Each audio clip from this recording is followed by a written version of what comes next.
but from various sources, tools, marks on stone, quarries with blocks, half-detached, ancient tools found in modern times, and tomb paintings that show Egyptians working, we know much of how the Egyptians built large constructions of stone. From these sources we learn that the Egyptians of Khufu's time used very simple methods indeed. They lacked tongs and pulleys. They had no tools of any metal but copper. They made but little use of the wheel. Now, I was wondering about metals. I've read a few things about it. Copper was one of the first metals. Gold was one of the first metals known to man. Copper, because it occurs in virtually pure form in nature. There can be lumps of copper that are fairly soft compared to other types of rock. And imagine men in the Stone Age who know different types of stone, and they can tell the grain of a stone. They pick up a rock or a stone and they know about it, and then they pick this one up and what's this one? So that's interesting. I think I'll do a little video on metallurgy and the history of it, first metal men, because I recently purchased a new book that will guide me in that. And the Egyptians, it continues, made little use of the wheel.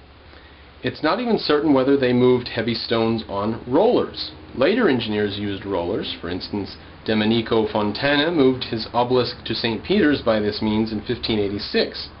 But an Egyptian picture from the end of the pyramid building age, about 20th century BC, shows 172 men pulling the 60-ton statue of a nobleman on a sled without rollers. To make the sled move more easily, a man poured a liquid on the ground before the sled. So they had two guys, each with a water jug on either side, splashing water under the sled. It says probably milk was what they put under the sled, but I think that's stupid. People starving to death and they put milk under there. Maybe, I don't know. The Egyptians were some of the best fed people in all of history, so it says they probably used milk. That's just bizarre. It says the fat content would make it a better lubricant than water. But if anyone out there watching is familiar with clay, if you get clay wet, just the right wetness and smooth it just enough, it's really slick, really slick. So I don't see that there's any reason we have to resort to using milk. Holy crap. But let's continue. Djoser, J-O-S-E-R, made his step pyramid and mortuary temple compound of comparatively small stones because the workers did not yet know how to handle larger ones. By Khufu's time, techniques had so improved that the crews could handle not only the 2.5-ton blocks of which most of the pyramid was composed, but also a number of granite slabs weighing over 50 tons for roofing the chambers. By the time of Menkaura, they were building the king's mortuary temple of stones weighing as much as 220 tons. By the time of Ramses II, they were moving 1,000-ton statues. That's mind-boggling. Mind-boggling. We would have a hard time moving those things today. Okay, although Egypt was a land of vast class differences, slavery in the strict sense never played much part in its history.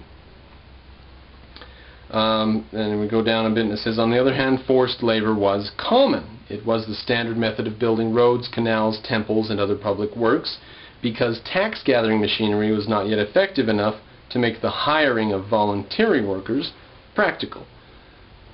You know, even if you had a really good system to gather up taxes, there wasn't a really big pool of voluntary workers.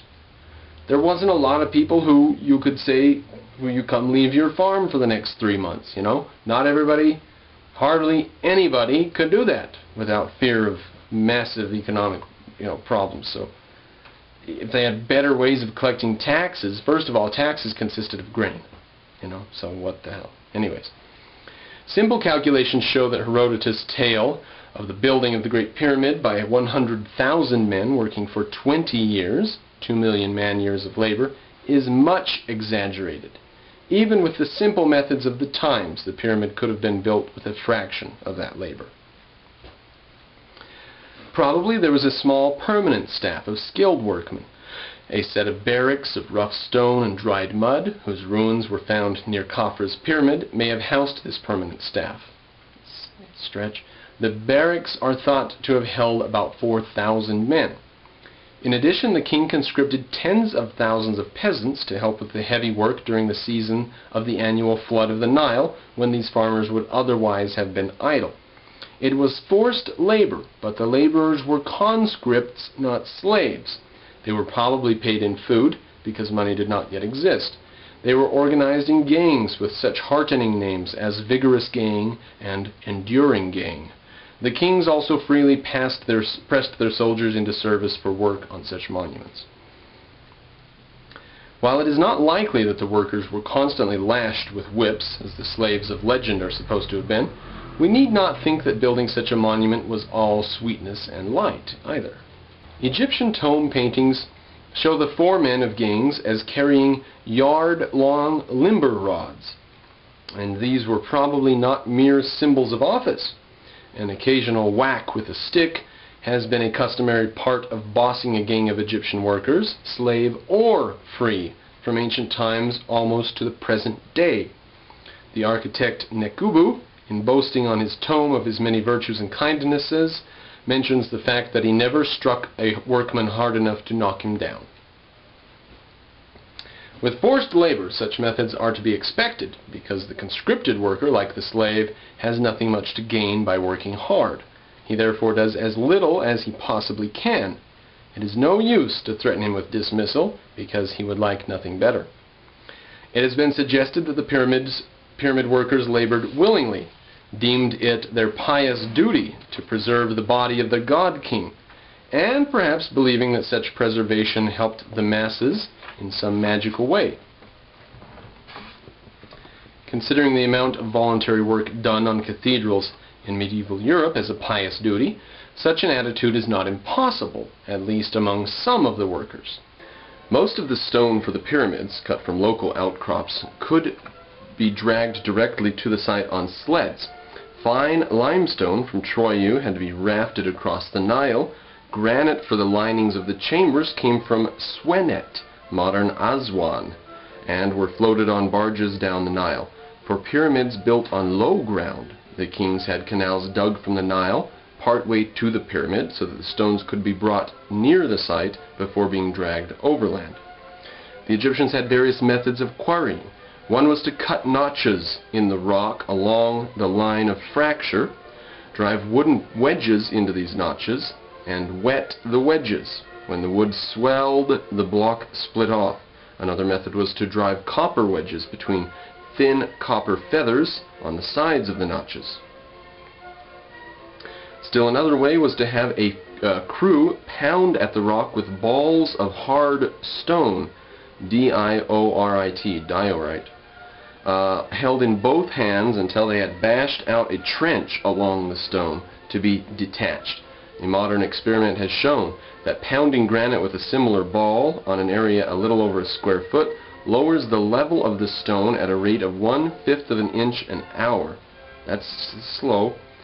This laborious method seems to have been used for long pieces of granite, such as obelisks, perhaps because it created less a risk of cracking the stone than the wedging method would. The stones were moved by the lavish use of levers and ramps, first to get the stones on their sleds, then to bring the sleds to the sites where the stones were to be set. The Egyptians made enormous ropes of palm fiber or reed. If, as a tomb painting indicates, 172 men could move a 60-ton statue, 8 men should have been able to move an ordinary 2.5-ton pyramid block, at least on the level, not going uphill or something. Sometimes oxen were used instead of men. While some men were quarrying the stones for a pyramid, others were clearing and leveling the site of the tomb. The sides of the base were measured off with cords from a square. There were several possible ways to check the trueness of the square, such as measuring the diagonals. For leveling, a long, narrow trough of clay into which water was poured served just as well as a modern spirit level. So that's a long, narrow trough of clay. I've also